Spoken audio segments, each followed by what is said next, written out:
दीनदयाल, तुमने अपने चारों बेटों के नाम बहुत अच्छे रखे। मुरली, मनोहर, गिरधर, गोपाल। वाह वाह वाह।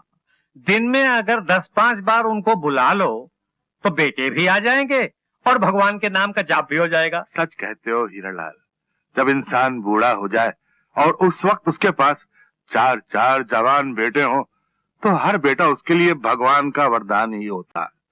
यूं समझो कि मेरा बुढ़ापा सफल हो गया। ये लीजिए चाचा जी प्रसाद। प्रसाद लो। बेटा गोपाल जी, इस प्रसाद की तरह तुम्हारे भजन का सुर भी मीठा है।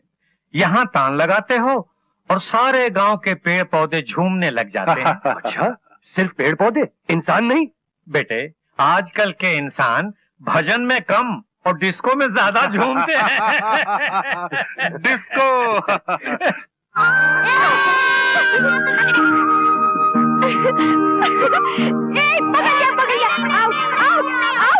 तेरी टांग जमीन को लग गई। अरे वाह, तेरी टांग जमीन को लग गई।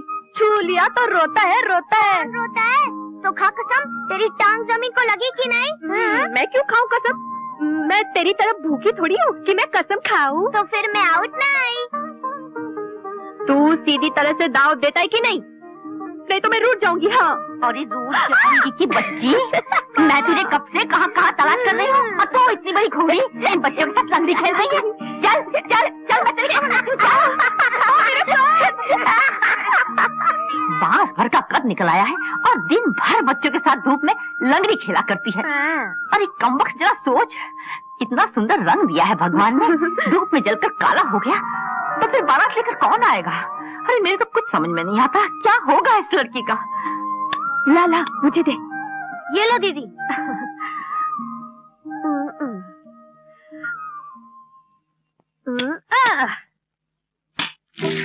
बाप रे, तू? अरे शैतान, इस महीने की ये तीसरी मटकी है जो आज कमबख्त तूने तोड़ी है।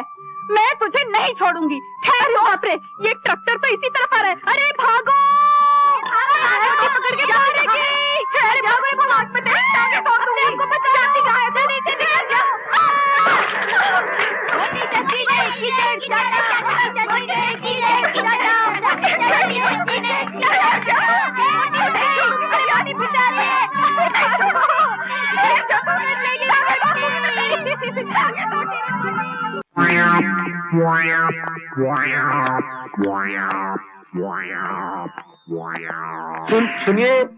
सुनिए, कितना बजा है?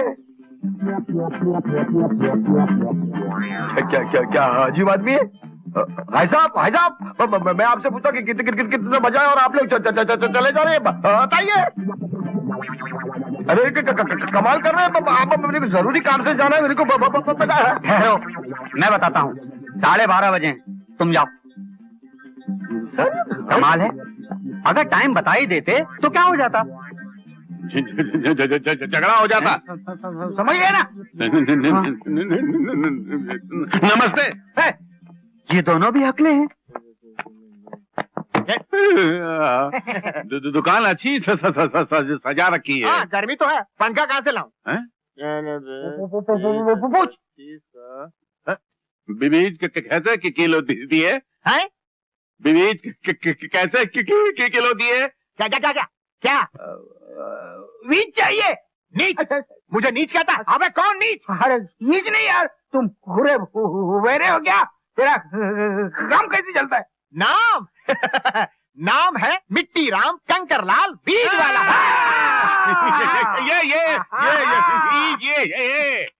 बीज। अरे काम क्या कीमत है? 20 रुपया किलो।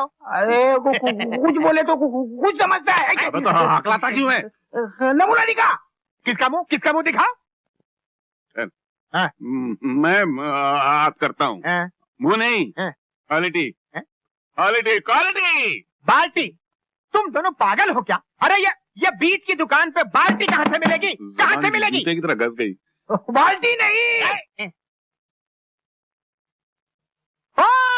क्वालिटी। तो इतना जोर से बोलो ना कि समझ में आए। अरे अब मालूम पड़ा कि दोनों हकले हैं। मुंह में जाफरानी पान हो, जेब में पैसा हो तो कौन माँ का जीना काम करेगा? और फिर सवाल ये भी है कि भाई हम काम क्यों करें? बाप मेहनत करता है तो बेटे ऐश करते हैं। और अगर सभी मेहनत करने लग जाएं तो ऐश कौन करेगा ससुरा? राम राम मालिक। चल तो लच्छू, बात तेरी बारी है, जल्दी कर। बांट बांट जल्दी बांट। अरे मुर्री, तेरे पिताजी आ गए।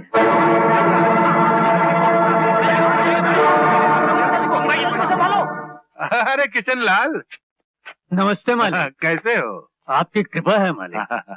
नमस्ते मालिक। अरे बड़कू गाड़ी तो सीधा लगा। अरे क्या रहे हो तुम लोग? जल्दी जल्दी हाथ चलाओ। आज क्यों की तरह बैठे हुए हो? वहाँ बड़े मालिक आ जाएंगे तो मेरी खाल फेर देंगे तुम्हें। बेटे मुरली, आज किसी भी हाल में कटाई का काम पूरा हो जाना चाहिए। हाँ, कल सुबह सुबह माल रवाना करना है। पिताजी आप बिल्कुल चिंता ना करें, मैं खुद सुबह से मजदूरों की तरह काम किए जा रहा हूँ। हाँ, 2 मिनट पानी पीने तक के लिए नहीं रुका। अच्छा अच्छा। आप गोपाल को नहीं लाए? ये तुम्हारे होठ लाल क्यों है? पान खाया है क्या? पान नहीं तो पिताजी, जब से आपने मना किया है तब से पान होठों को तक नहीं लगाया। वो क्या है कि मेरे मसोड़ों में दर्द है ना, तो वैजी से पाउडर ले आया था, उसे रगड़ने से ये सुर्खी आ जाती है। हाँ तो मैं कह रहा था आप गोपाल को नहीं लाए। जाओ अपना काम करो, जाओ। जी।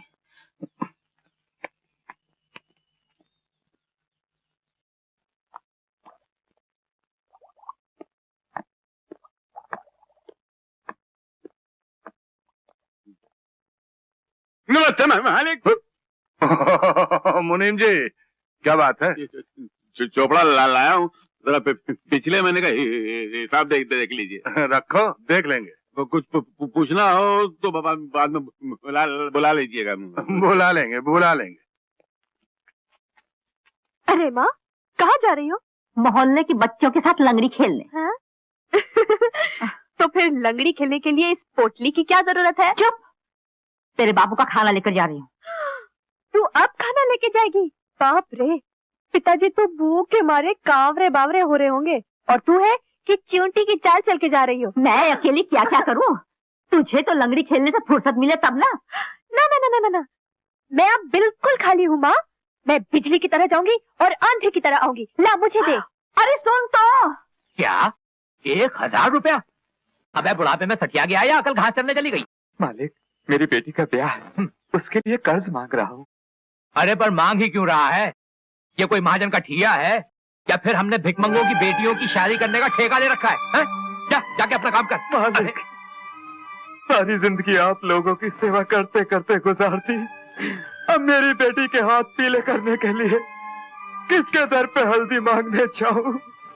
किसके सामने झोली फैलाऊं मालिक? अरे तू अपनी जिद से बात नहीं आ रहा और बात में असर पैदा करने के लिए आंसुओं का छिड़काव कर रहा है।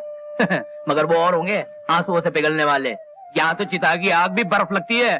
क्या आखिरी बार कहता हूँ, जाके अपना काम कर या अपना हिसाब कर और अपना मुंह काला कर यहाँ से चल चल। नहीं मालिक, मालिक, उसकी दौलत होती है मालिक, मुझसे ये दौलत मत छीनो, मुझ पर दया करो मालिक। अरे तू मेरी बात। अरे भाई साहब, क्यों छोटे लोगों के मुंह लगते हैं आप?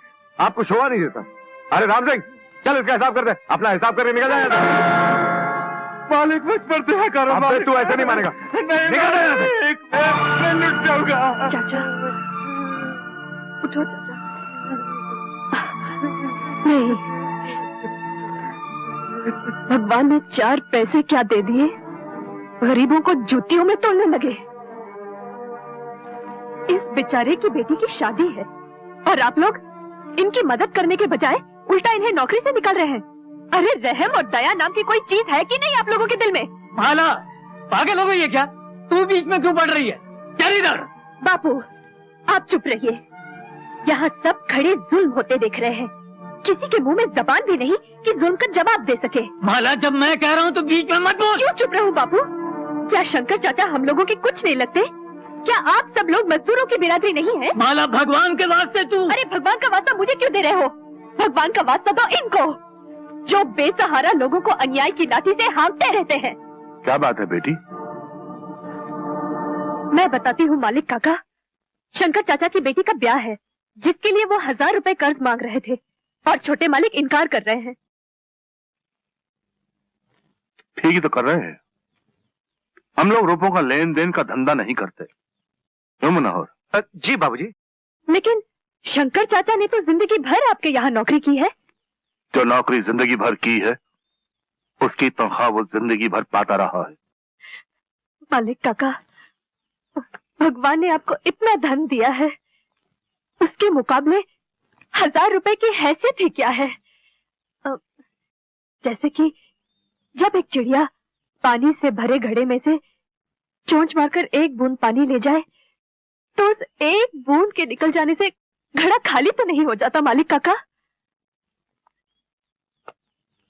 हमारे पास जो धन है वो दुनिया की बेटियों की शादी में लुटाने के लिए नहीं है। ओह, तो आपकी नजर में भी इंसान से पैसों की ज्यादा कीमत है। कोई बात नहीं मालिक काका, फिर आप एक मेहरबानी करेंगे। मेरे बापू आपके यहाँ नौकरी करते हैं, बरसों से हर महीने अपने तनख्वाह का आधा हिस्सा आपके पास कटवाकर जमा करते रहे हैं। आप उसमें से 1000 रुपए निकालकर शंकर चाचा को दे दीजिए। ये रुपए किशनलाल ने तेरी शादी के लिए जमा किए हैं। अगर रुपयों के कारण तेरी शादी रुक गई तो? मुझे अपनी शादी की कोई परवाह नहीं, मगर शंकर चाचा की बेटी का ब्याह नहीं रुकना चाहिए। क्यों मैं किशनलाल, तुम क्या कहते हो? बापू भी वही कहेंगे जो मैं कह रही हूँ। अगर बापू ने इनकार किया तो मैं जिंदगी भर शादी नहीं करूंगी। क्या? जी, ये मेरा अटल फैसला है। मालिक, ये बड़ी जिद्दी लड़की है। इसके सामने अगर भगवान भी हों तो उनसे भी ये अपनी बात मनवा के रहेगी।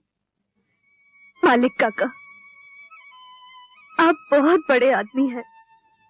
मैं आपकी बच्ची समान हूँ, और बच्चे बड़ों के सामने जिद नहीं करेंगे तो और किसके सामने करेंगे।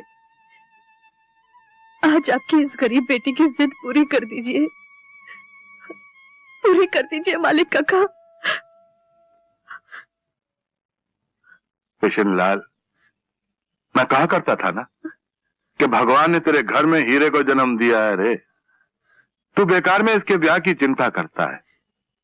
इस हीरे को अपने घर की बहू बनाने के लिए लोग तेरी चौखट पर आकर माथा टेकेंगे इसका हाथ मांगने के लिए रे। ये जिस घर में जाएगी ना उस घर में उजाला कर देगी। अरे मुरली। जी पिताजी। शंकर को 1000 रुपए दे दे। जी। हाँ, कहा ना दे दे। जी। और शंकर। जी मालिक। ये रुपए वापस लौटाने की जरूरत नहीं। मालिक की दया। ये माला की तरफ से तुम्हारी बेटी का तोहफा है। सुन, अब तो खुश है? हाँ बापू, मालिक काका कितने अच्छे हैं। हाँ बेटी, कितने दयालु हैं।